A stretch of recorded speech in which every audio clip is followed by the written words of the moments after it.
मुझे ये बताइए कि अब आपने सियासी पार्टी बनाने का फैसला कर ही लिया है, तो आपकी सियासी पार्टी का निशान क्या होगा? मेरी सियासी जमात का निशान होगा हिडन कैमरा। Hidden camera. इकरार, ये कैसा सियासी निशान है? बैलेट पेपर के ऊपर आप कैसे शो करेंगे कि ये हिडन कैमरा है, इसके ऊपर मोहर लगाइए? मोहम्मद अली खान, आप बहुत सादा हैं क्योंकि आप इकरारुल हसन नहीं हैं। मेरा जो खुफिया निशान होगा वो बैलेट पेपर पर होगा, वो नजर नहीं आएगा। आप इस बात को समझें कि मैं कितनी जिद्दत और इससे धांधली पकड़ी जाएगी, आप इस चीज को सोचिए। क्योंकि इलेक्शन वाले दिन जो धांधली होती है, आप ठप्पा अगर शेर पे लगाते हैं तो शेर पे ही लगता है। आप चाहे शेर पे लगाएं, बल्ले पे लगाएं या फिर तीर पे लगाएं या बशीर पे लगाएं, आपका वोट मुझे ही पड़ेगा। ओ भाई, ये कैसे मुमकिन है? वो चाहे तो सब मुमकिन है। इकरार, पार्टी आपने बना ली, समझ आ गई। निशान आपने चुन लिया।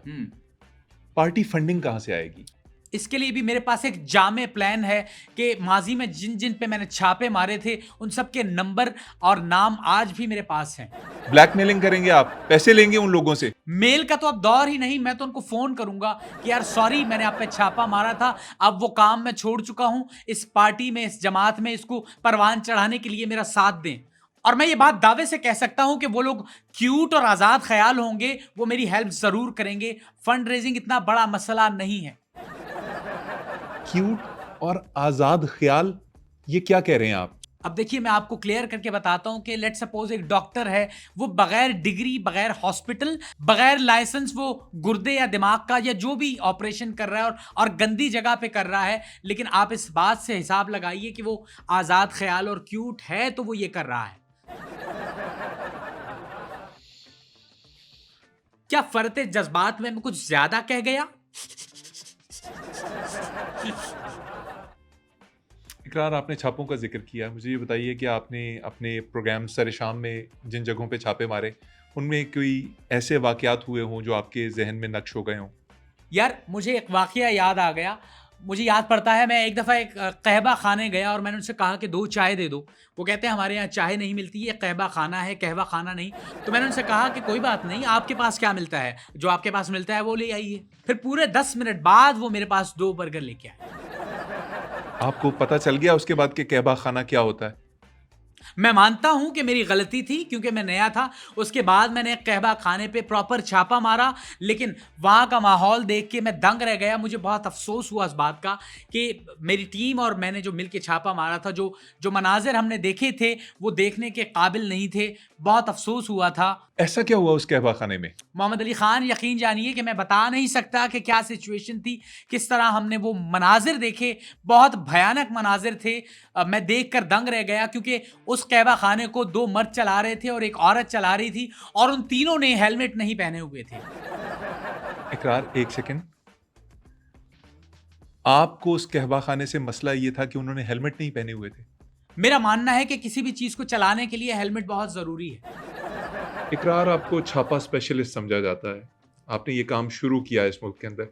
जी, ये बताएं, और कहाँ-कहाँ छापे मारे आपने? मुझे याद पड़ता है, मैंने एक जगह छापा मारा था, गुटखे की एक फैक्ट्री थी, वहां पे मैंने छापा मारा। लेकिन वहां का माहौल देख के वहां भी मैं दंग रह गया था क्योंकि इतनी गलाजत थी, इतने गंदे तरीके से गुटखा बनाया जा रहा था उस फैक्ट्री में, और मैं ये देख के हैरान हो गया। तो उस फैक्ट्री में जितने भी मुलाजमीन थे उनके हाथों पे गुटखा लग के जाया हो रहा था।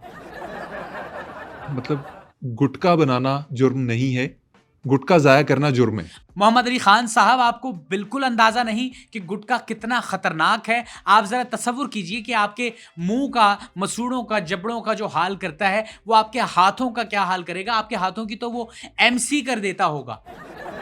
मतलब आपके छापे का जो मकसद था, वो ये नहीं था कि उन लोगों को जिनके मसूड़े गल रहे हैं, जो लोग इस्तेमाल करते हैं गुटखा, उनको उससे बचाया जाए, बल्कि आप ये चाहते थे कि सिर्फ जो वहाँ पे वर्कर्स हैं, वो हाथों पे दस्ताने पहन लें। ये तो गुटखे की मैंने आपको बात बताई। हमारे मुआशरे में एक से एक गलाजत भरी पड़ी है जिससे मैंने माजी में पर्दा उठाया और इंशाल्लाह मुस्तकबिल में भी मैं ये पर्दा उठाता रहूंगा। एक और बुराई है जनाब अली वकार, जिसकी जानिब मैं आपकी तवज्जो मबजूल कराना चाहूंगा, वो है मुर्गी। मुर्गी बुराई है? चलिए, आप ही अपने दिल पे हाथ रख के ये बताइए कि क्या आपने डिफेंस की मुर्गी खाई है? क्या आपने गुलबर्ग की मुर्गी खाई है? हमारे मुल्क का 70% नौजवान गरीब इलाकों की गलाजत भरी मुर्गी, बीमार, लागर, स्टीरॉयड ज़्यादा, टेढ़ी, लंगड़ी, लूली और बैठी हुई लेजी बीमारियों का गढ़ मुर्गी खा रहा है। वो गलाजत से भरी मुर्गी जिसे दुनिया का पता ही नहीं, वो जानती नहीं कि रोशन मुस्तकबिल क्या है, मर्सिडीज लैंड क्रूजर क्या है, उसको ये नहीं पता कि मैंने अपनी जिंदगी किस तरह गुजारनी है। वो मुर्गी है जिसके साथ ज्यादती होती है, स्टीरॉयड ठूस ठूस के मेरे मुल्क के नौजवानों को खराब किया जा रहा है, उनके मैदों को खराब किया जा रहा है, उनको स्टीरॉयड खिला के। मैं इस वक्त अपने नौजवानों से मुखातिब हूं कि जब मैं वजीर आजम बना तो आपको मैं DHA की, गुलबर्ग की और अच्छे इलाकों की मुर्गियां खिलाऊंगा। यार इकरार साहब, खान साहब के कट्टे वाले मंशूर के बाद ना मैंने मुर्गी वाला मंशूर पहली दफा सुना है। मोहम्मद अली खान साहब, आपकी ये बात सुन के मुझे बहुत अफसोस हुआ। बेसिक नीड है, एक आम आदमी की नीड है। अगर वो गोश्त नहीं अफोर्ड कर सकता, एटलीस्ट वो मुर्गी तो अफोर्ड करे। और आप जैसे लोग डिस्करेज करते हैं, इस बात को गलत समझते हैं कि एक आम आदमी को अगर अच्छी खुराक मिल रही तो भाई आपका क्या जा रहा है इसमें। इकरार, आप वक्त से पहले वजीर आजम बनने के ख्वाब देख रहे हैं और हर चीज में सियासत को डाल रहे हैं। मुझे ये बताइए कि नहीं तो आप मुझे एक बात बताइए, क्या क्या मेरा हक एज एज पाकिस्तानी शहरी, क्या मेरा हक नहीं कि मैं वजीर आजम बनूं? क्या मैं अपने दिल में ख्वाहिश नहीं पाल सकता कि मैं एक दिन वजीर आजम की कुर्सी पे बैठ के अपने मुल्क के गरीब लोगों की जो बुरे हाल हैं उनकी मैं खिदमत कर सकूं? कर लीजिएगा खिदमत। मुझे फिलहाल सिर्फ ये बता दीजिए कि आपने अपने शो में एक दफ़ा एक प्रोग्राम किया था स्पेशल, जिसके अंदर आपने खुसरों का जनाजा दिखा दिया था। वो क्या चीज़ है? उस याददाश्त को थोड़ा सा दोबारा से ताज़ा कीजिए। ये भी बहुत पुरानी बात है। एक दफ़ा मैं ख्वाजा सराओं के साथ एक प्रोग्राम में गया था और यकीन जानिए कि मैं ख्वाजा सराओं के साथ 4 साल वहाँ रहा। मैंने उनके उतार चढ़ाव देखे, उनकी तरतीब देखी, उनका कल्चर देखा, उनका रहन सहन देखा। मैंने देखने की कोशिश की और समझने की कोशिश की कि ख्वाजा सरा अपना गुजर बसर कैसे करते हैं। मैंने ख्वाजा सराओं को बहुत करीब से देखा। ये हमारे मुआशरे का वो बेजान हिस्सा बना दिया गया है कि जिन पे हर कोई अपना हाथ साफ करता है। और मैं वादा करता हूं कि अगर मैं वजीर आजम बना तो इंशाअल्लाह ख्वाजा सराओं की जो मुश्किलात हैं मैं इनका तिया पांचा कर दूंगा। इकरार, 4 साल ख्वाजा सराओं के साथ रहे हैं आप? बल्कि 1-2 दफा तो मैं इनके साथ प्रोग्राम करके भी आया हूं। फॉर द सेक ऑफ तजर्बा, सीखने का अमल सारी जिंदगी रहता है, आपको हर चीज सीखनी चाहिए।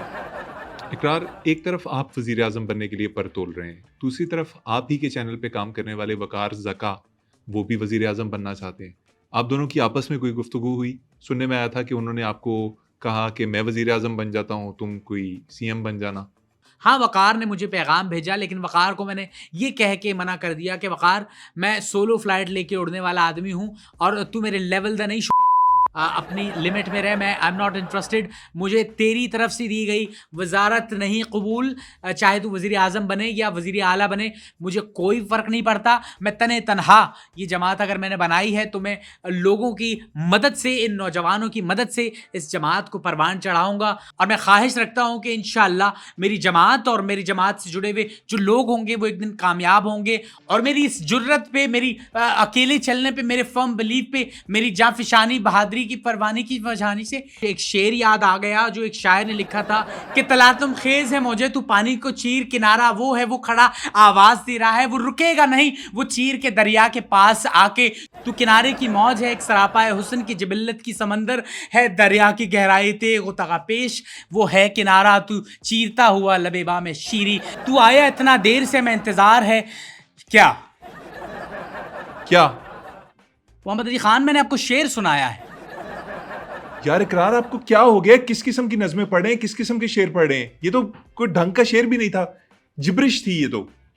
और अब मैं आपको मजीद शेर पढ़ने से रोकने के लिए उस बात की तरफ आना चाहता हूं जो आपसे सियासत करने से मुझे रोकने की कोशिश, शेर पढ़ने से मुझे रोकने की कोशिश, बोलने की वजह से मुझे रोकने की कोशिश। लेकिन मैं आपको एक बात यहाँ पे मैं क्लियर करना चाहता हूं कि मैं अब चल पड़ा हूं, मैं नहीं रुकूंगा, मुझे कोई चीज नहीं रोक सकती, मैं बस चल पड़ा हूं।